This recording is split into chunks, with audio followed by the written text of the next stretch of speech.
What's going on, everybody? This is the TYSK report. Let's dive in to some tech news. Maine thinks Starlink can help connect its unserved quickly. As the wait continues for BEAD money, Maine has turned to low Earth orbit LEO satellite broadband in the hope of faster connecting its last stretch of unserved folks. Maine plans to purchase bulk LEO satellite hardware and service reservations from SpaceX Starlink as part of its new Working Internet ASAP WIA program. Now, the program aims to connect approximately 9,000 Maine homes and businesses, about 1.5% of the state's population, that don't have access to any type of internet service. Those eligible for WIA can apply for subsidized Starlink hardware beginning in November. At this time, the subsidy doesn't include the Starlink service cost, which is $120 per month for the residential customers. We are working on some partnerships to be able to reduce the monthly cost for income-eligible homes, said Butcher. Maine isn't the only state that's eyeing Starlink to fill some of its connectivity gaps. South Carolina last December revealed it's pursuing a $3 million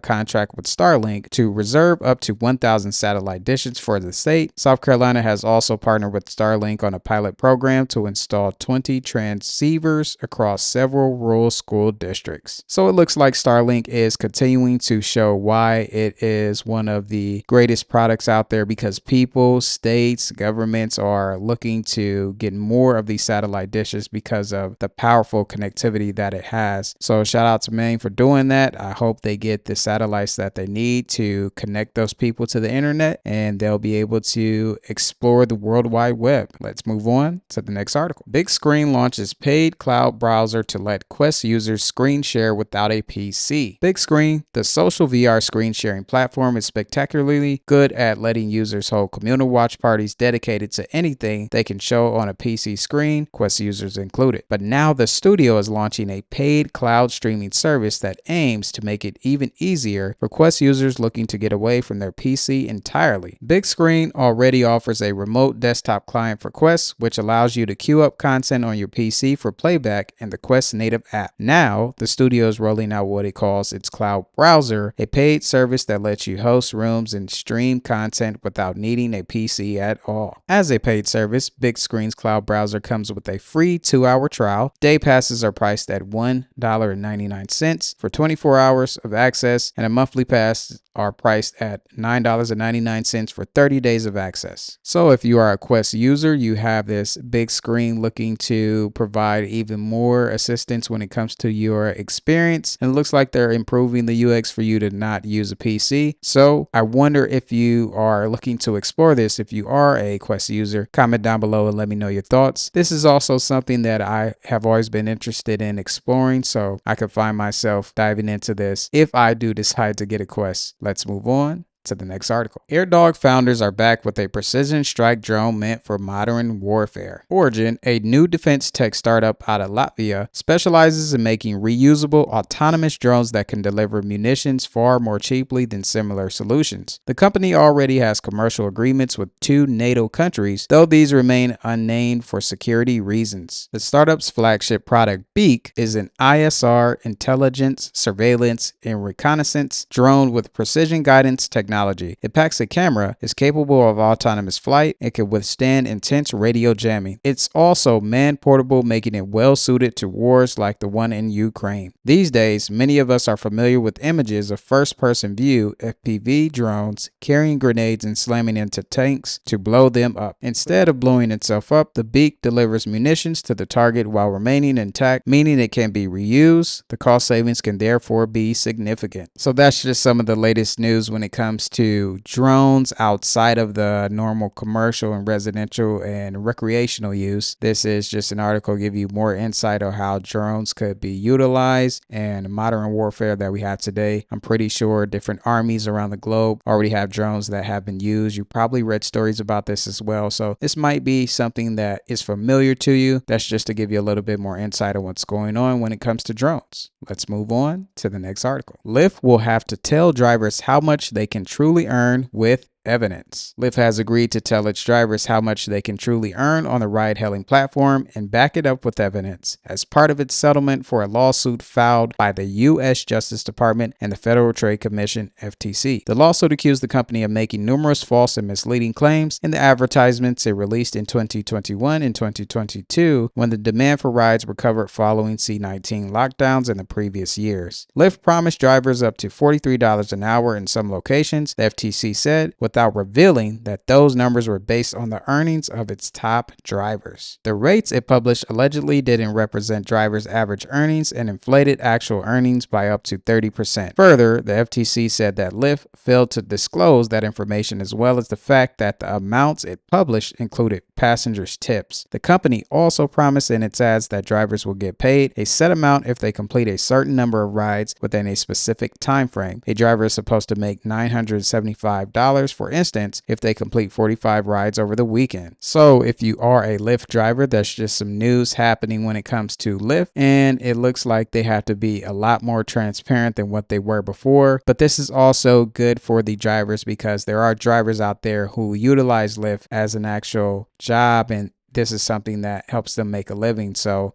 I think it's important for them to know what they're going to make, giving them the opportunity to plan ahead as they move on each and every day. Let's move on to the next article. Google is reportedly developing a computer-using agent AI system. Google could preview its own take on Rabbit's large action model concept as soon as December. Project Jarvis, as its reportedly codenamed, would carry tasks out for users, including gathering research, purchasing a product, or booking a flight, according to 3 people the outlet spoke with who have direct knowledge of the project. Powered by a future version of Google's Gemini, Jarvis reportedly only works with a web browser, and the tool is aimed at helping people automate everyday web-based tasks by taking and interpreting screenshots and then clicking buttons or entering text the information writes. In its current state, it apparently takes a few seconds between actions. So it looks like all the big companies are continuing to push themselves to be at the top when it comes to AI and AI agents and utilizing AI to have it do tasks on its own on your behalf. So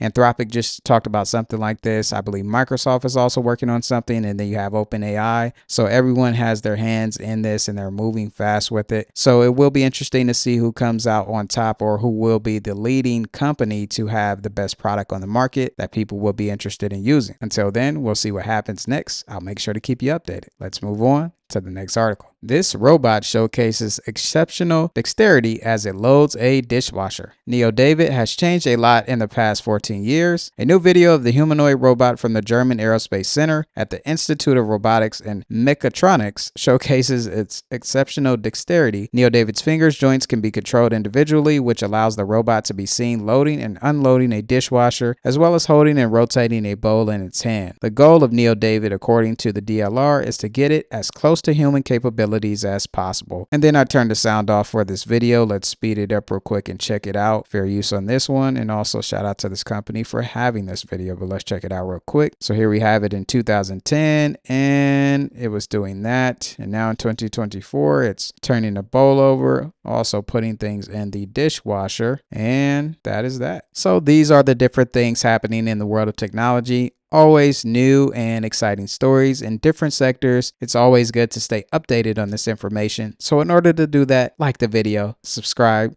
and tell a friend to tell a friend that these are the things they should know happening in the world of technology.